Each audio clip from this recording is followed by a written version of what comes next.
Hey, what's up everybody? So today I'm going to be sharing with you guys a very interesting story of one of the times when I broke something very bad and expensive on my truck. So in the past I made a video on the channel about me blowing up the motor of my truck, and that was hands down the most expensive, worst thing I've ever done to my truck. So what I'm going to be telling you guys today is the second worst thing I've ever done to my truck, next to blowing up my motor. So it's pretty bad. So once upon a time, back I think about 2 years ago now, back when my truck was on 33s and I think just a 5-inch lift it had on it. So everything that I'm telling you in this whole story happened when I was in school. So basically the day that all this happened, it was the first day that it snowed of the whole entire year. And I don't know about you guys, but when it snows for the first time of the year, I'm out in my truck trying to just drift as much as I can and just have fun and play in the snow right away. I mean, who wouldn't, right? So it was lunchtime and I was all pumped up to go do some drifts in the truck. So where I was going to school, there was this little spot at the back of the town that was really good for drifting, and nobody really went there unless they were just going to mess around with their vehicles or whatever. Oh, things just got really dark because there's a cloud right there. Anyway, so me and one of my buddies, we hopped in my truck and we were going to do some drifts and donuts and just mess around in the snow a bit. And everything was going great. We were having fun, we were drifting in the snow, doing donuts, all that good stuff. Everything was all good. There's some other people there messing around with their vehicles too. And we were just trucking through the snow, having a good time. And then all hell breaks loose. So basically the setting of where I was drifting when this happened was, there was a little bit of a ditch that went down. So I drove into the ditch and I was just driving down the ditch. And I went to go do a drift to get out of the ditch, drive out of it, and I was going sideways when I came out of it. So when I was coming up out of the ditch and drifting sideways, little did I know there was this little small metal pipe sticking out from underneath the road. I'm pretty sure I have a picture of it, I'll put it up on the screen right now. So I was going sideways and my back tire caught the pipe. So basically my tire is like this and the pipe just hit the bottom of it like that, right? So basically what happened from that is my axle just snapped, clean off, clean break. But here's the crazy part about this situation. Me and my buddy in the truck, we didn't hear nothing, we didn't really feel too much of a bump or anything like that, and the truck was still going. It slid another 50 feet after that happened. So we thought the tires were all still turning and everything was fine, right? I was like, oh shit, there goes 90 bucks. I'm gonna need a wheel alignment now. Little did I know. So we thought everything was fine and all good. Sat there for a bit in the truck. And then probably about 5 minutes later, I went to go leave and I put my truck into drive and nothing was happening at all. We were just, the RPMs were just going up, we weren't moving. So I was all confused and I was like, okay, why isn't the truck going? Is something wrong? Did we break something? So we both hopped out of the truck to go look and see if there's anything wrong. And I hopped out on my side, looked at the back tire, everything was fine, it was all good. And my buddy, he's on the other side, the passenger side, he just says to me, he's like, Mitch, you're gonna wanna come and look at this. And he was so worried of how I was going to react about it because he literally seen the tire just clean snapped off of the axle sitting there. So basically I walk around the side of the truck and I look at the axle and I literally just completely lost it. Right after I blew up my motor, I probably had my truck back for only a month, and then this happened right after it. So I was just completely losing it, knowing that I had to give up my truck again basically after only having it back for a month, after I had to give it up for a month because of my motor being blown.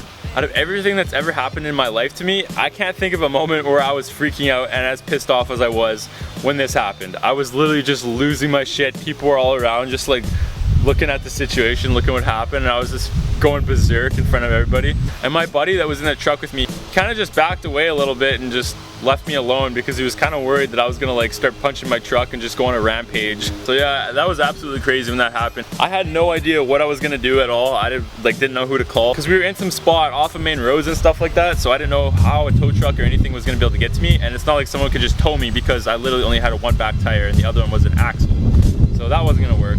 So anyways, what ended up happening is I called my dad and I called CAA, which is a recovery service thing here that you pay for to have a membership for.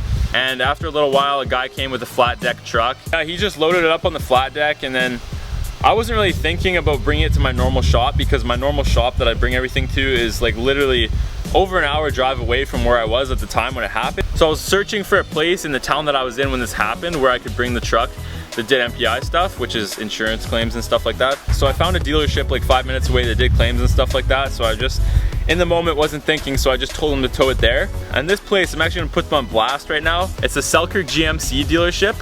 They are the shittiest place ever to bring your vehicle if you have a problem with it. And the reason being is because they kept my truck as long as they possibly could. I guess the insurance company probably pays them more the longer they have it or something. But I told them, I was in there every single day almost, telling them like, okay, is the truck done? What do you need? Like what's going on? What's the hold up now? And they always had some other kind of excuse, and eventually they came up with the excuse that they couldn't get this certain part. And they said they searched everywhere with all the resources and everything, and they couldn't find the part anywhere, and they weren't gonna be able to get it until like, I think 4 months or something. So I was like, okay, what's this part like? And they couldn't even tell me what the part was. Of course, dealerships do this kind of shit all the time to people.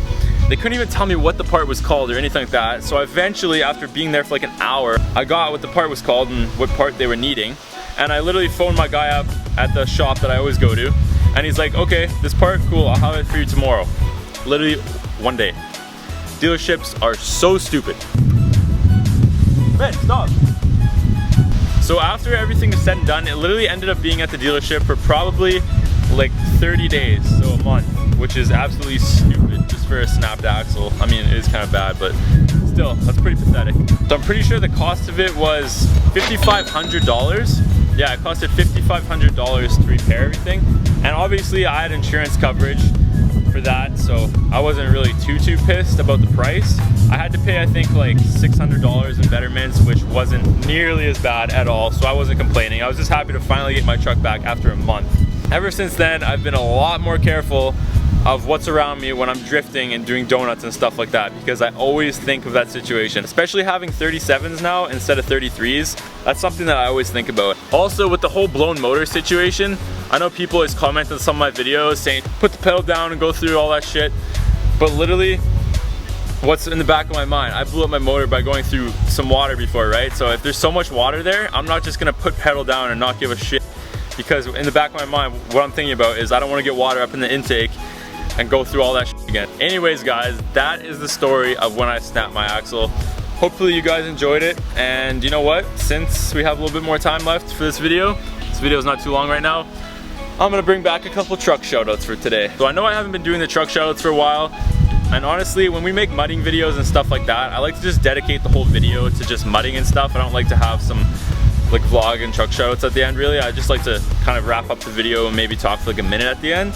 But anyways, I'll choose a couple people right now to do some truck shoutouts for. All right, so first person I'm just gonna randomly choose here. Oh, I remember this guy. This was a really cool machine he sent in. So basically, the first shout I'm gonna do, his name is Strasimir.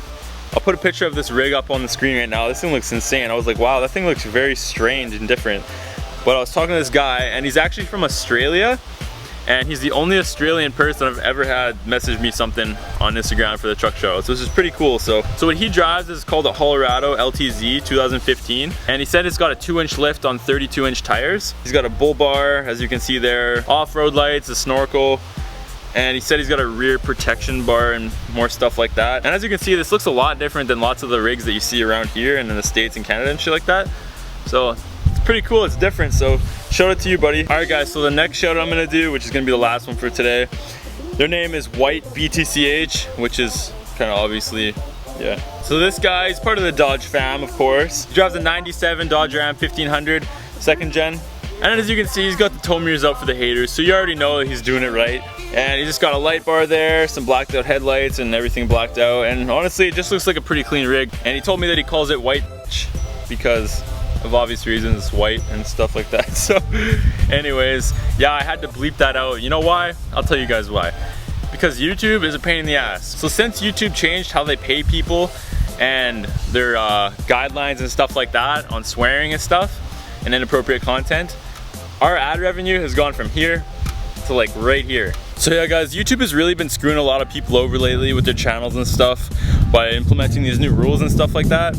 And it's literally affected us so much that in this whole video I've been purposely not swearing like we usually do, because we're literally not gonna make any money off our videos at all, which means the channel is not gonna grow very good and be successful if we're swearing so much and stuff like that. So basically from now on, we're just gonna have to make sure that we don't really swear on the channel. So if you ever see some part of the video where it's like bleeped out or there's no audio for one section, you know why. You know it's because YouTube kind of sucks sometimes, just like that, right?